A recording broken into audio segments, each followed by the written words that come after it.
Hai teman-teman, jumpa lagi dengan saya Daniel dalam catatan Daniel.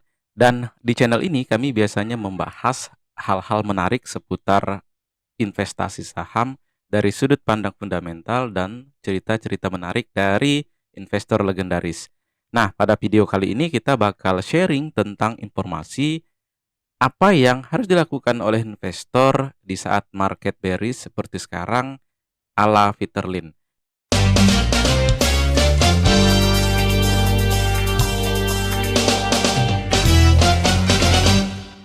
Nah, teman-teman, seperti yang kita tahu bahwa di seluruh dunia, bahkan di Amerika sendiri pun, investor saham saat ini mengalami fase bearish. Nah, teman-teman, kalau kita perhatikan, pasar saham Amerika sendiri mengalami koreksi seperti indeks S&P 500 itu turun hingga 0,11%. Kemudian Dow Jones turun 0,22% dan Nasdaq turun 0,23%. Nah, arah market bearish pun diperkirakan masih berlanjut. Dan lantas kondisi market bearish begini, apa yang sebaiknya dilakukan oleh investor? Apa yang sebaiknya dibeli? Apakah saham big caps yang sudah turun dalam menarik untuk diborong? Nah, berikut ulasan yang akan kami sampaikan melalui perspektif Peter Lynch. Oke, sebelum mengulas apa yang dilakukan Peter Lynch saat market bearish, ada pertanyaan besar yang mesti kita jawab. Apa sih sebenarnya yang terjadi dengan pasar saham US pada 7 Juni 2024 yang lalu? Pada pasar saham US langsung terkoreksi setelah ada rilis pertumbuhan tenaga kerja per Mei 2024 yang datanya itu melonjak hingga 272.000 dibandingkan 165.000 pada April 2024. Nah, konsensus memperkirakan sebenarnya pada Mei itu naik tapi nggak setinggi itu, yakni sekitar 180.000.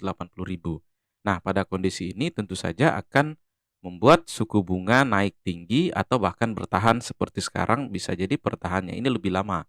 Nah, artinya akan ada resiko pasar saham mengalami fase sideways, bahkan mengalami trend bearish dalam periode waktu yang lebih lama. Lah, pertanyaannya, apa yang sebaiknya dilakukan oleh seorang investor pada saat pasar sedang bearish seperti sekarang?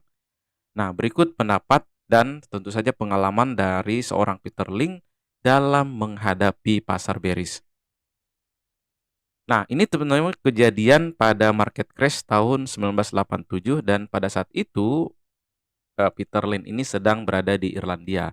Jadi dalam bukunya One Up on Wall Street, Peter Lynch menceritakan sebuah kisah liburannya di Irlandia bersamaan dengan terjadinya market crash pada tanggal 16 sampai 20 Oktober 1987.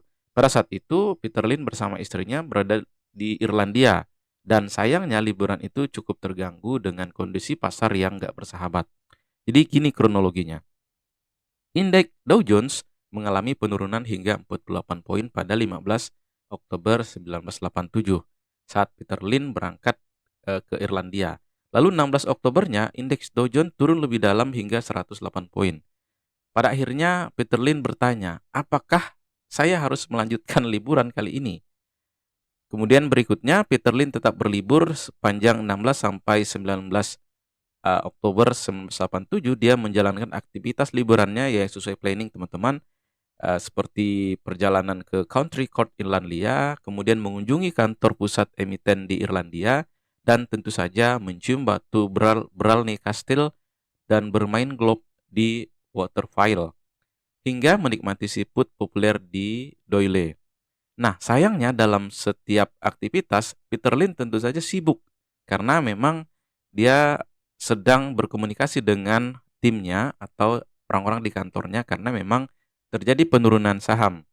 Pasalnya, pada Senin 19 Oktober 1987, pasar saham di US itu crash dan 1 juta investor yang titip dana ke Magellan Fund ini, punya Peter Lynch ini, mengalami floating loss hingga 18% atau ditaksir sekitar 2 miliar US dollar. Nah, pada saat terjadi penurunan di pasar saham, Lin bersama timnya terus mencari strategi penjualan saham agar efek kerugian tidak terlalu dalam. Nah, gara-gara market crash yang terjadi pengajuan pencairan dana juga terjadi pengajuan dana yang nggak biasa. Akhirnya mereka harus pilih saham yang harus dijual untuk memenuhi permintaan tersebut. Nah, Peter Lynch melakukan screening dan saham yang dibuang pertama kali adalah saham di pasar London yang posisinya masih lebih tinggi dibandingkan di US dollar. Nah, kondisi ini terjadi karena bursa di London tutup pada 16 Oktober 1987 sehingga belum mengalami penurunan yang signifikan. Lantas, sisanya Lin melakukan pengajuan saham di bursa New York hingga memenuhi permintaan redemption tersebut. Bahkan pada malam itu, pada saat makan siput di Doyle, Peter Lin tidak bisa membedakan ikan kod dengan udang yang lagi dimakan. Jadi dia benar-benar nggak bisa bedakan antara keduanya saat reksadana mengalami floating loss atau setara dengan Gross National Product atau GNP dan salah satu metrik pertumbuhannya selain Gross Domestic Product atau GDP.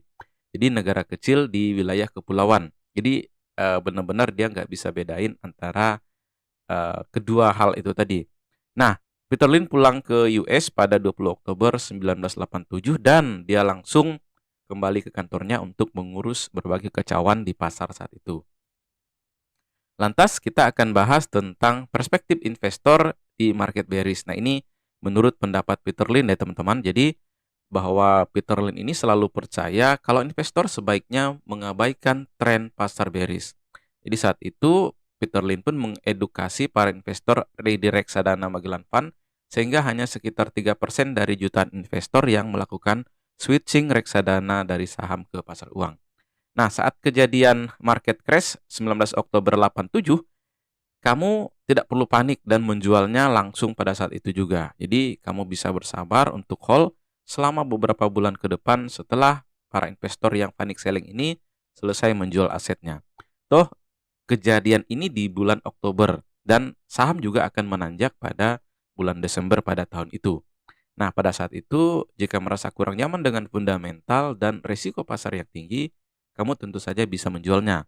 Nah, sehingga risiko kerugian menjadi menipis, bahkan bisa menjual dalam posisi yang sedang untung.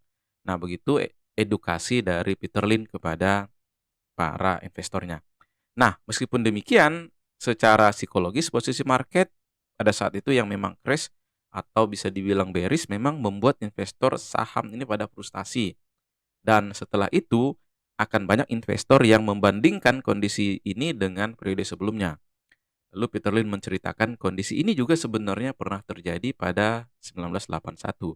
Pada waktu itu pasar saham sangat bearish dan suram.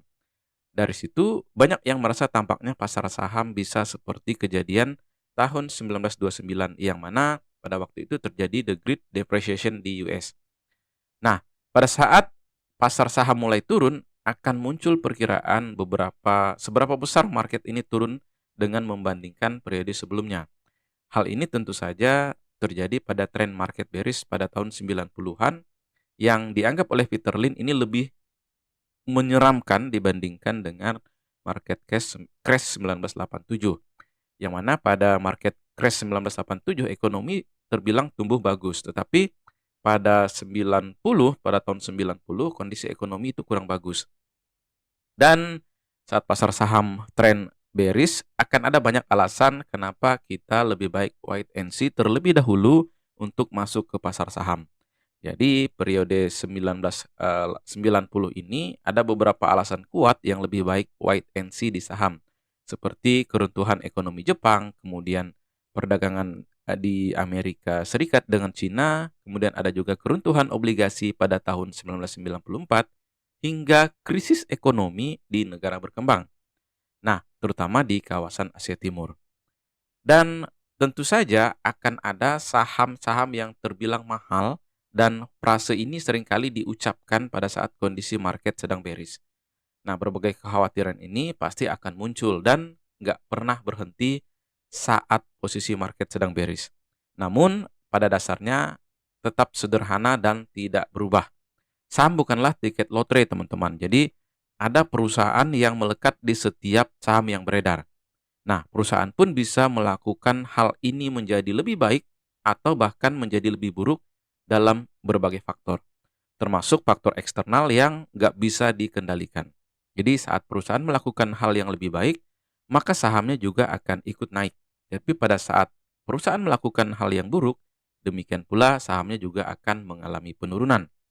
Nah, jadi jika kamu memiliki perusahaan yang baik, yang terus meningkatkan kinerja bisnisnya, maka tentu saja kamu telah masuk pada saham yang tepat.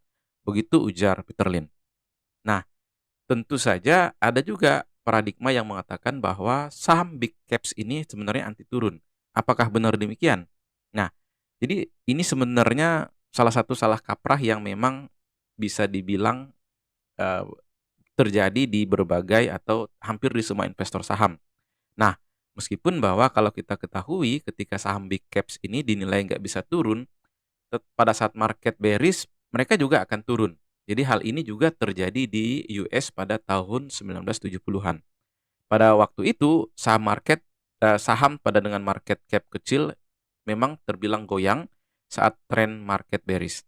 Nah, dari sini muncul asumsi kalau investasi di saham big caps ini, terutama di Nifty 50, ada 50% saham dengan 50 saham dengan market cap terbesar di US ini juga nggak mengalami penurunan.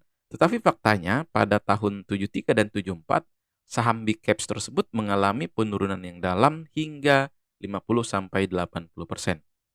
Jadi kenapa saham big caps bisa turun padahal seringkali dibilang lebih stabil dan konsisten naik dalam jangka panjang? Nah, dalam kasus Nifty 50 ini, saham-saham tersebut memang memiliki konsistensi kenaikan harga saham. Tetapi tentu saja time frame-nya juga dalam jangka panjang hingga mencapai 10 tahun. Nah, jadi jika kamu beli di harga termahal hari ini pun, bukan masalah jika kamu harus hold hingga 10 tahun ke depan.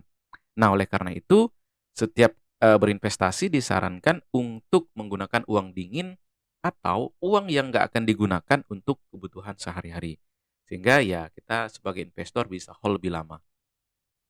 Nah, adapun selama periode hold jangka panjang ini akan ada periode penurunan sebesar 10-20% setiap beberapa tahun sekali. Nah, dalam hal ini Nifty 50 ini mengalami penurunan yang cukup dalam teman-teman selama 6 tahun sekali. Ini tulis Peter Lynch dalam bukunya. Tentu saja ini berdasarkan pengalaman teman-teman. Nah, pertanyaannya sekarang, bagaimana dengan pasar saham di Indonesia? Dalam beberapa bulan terakhir, kita bisa melihat bahwa saham-saham big caps menjadi sorotan. Misalnya BBRI, kemudian TLKM, dan ASII.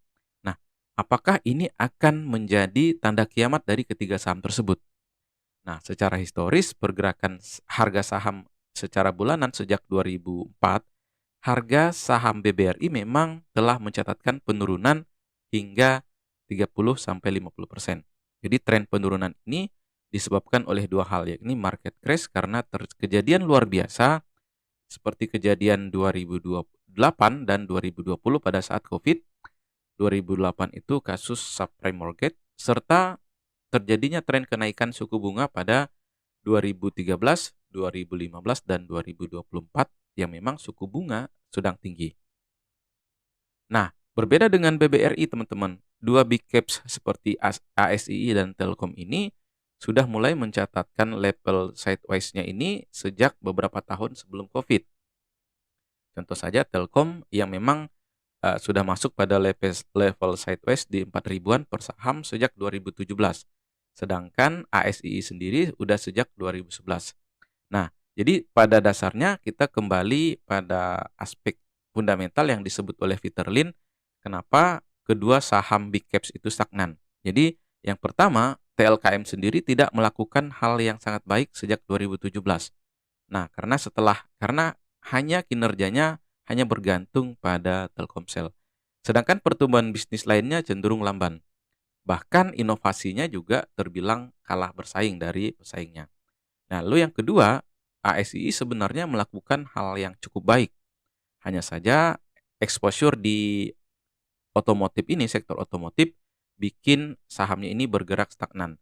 Karena pasar otomotif di Indonesia juga cenderung stagnan dalam 1 dekade terakhir. So, kita pada tahap kesimpulan teman-teman.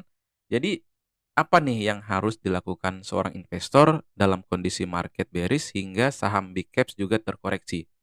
Jawabannya adalah kamu bisa cek sendiri saham yang kamu koleksi dengan tujuan jangka panjang, apakah punya prospek pertumbuhan bisnis yang bagus atau tidak ke depannya. Jadi jika prospeknya masih oke, ya kamu santai aja hold saham tersebut dan biarkan waktu yang menjawab pergerakan harganya. Lantas, dalam kasus bila karakteristik saham yang kita pegang seperti contoh ASI dan Telkom ini yang memberikan dividen yang lumayan besar, tapi pertumbuhan bisnisnya cenderung stagnan, ya kamu bisa beli di harga bawah. Misalnya di ASI ini di harga 4 ribuan dan Telkom ini di harga 2.900-an.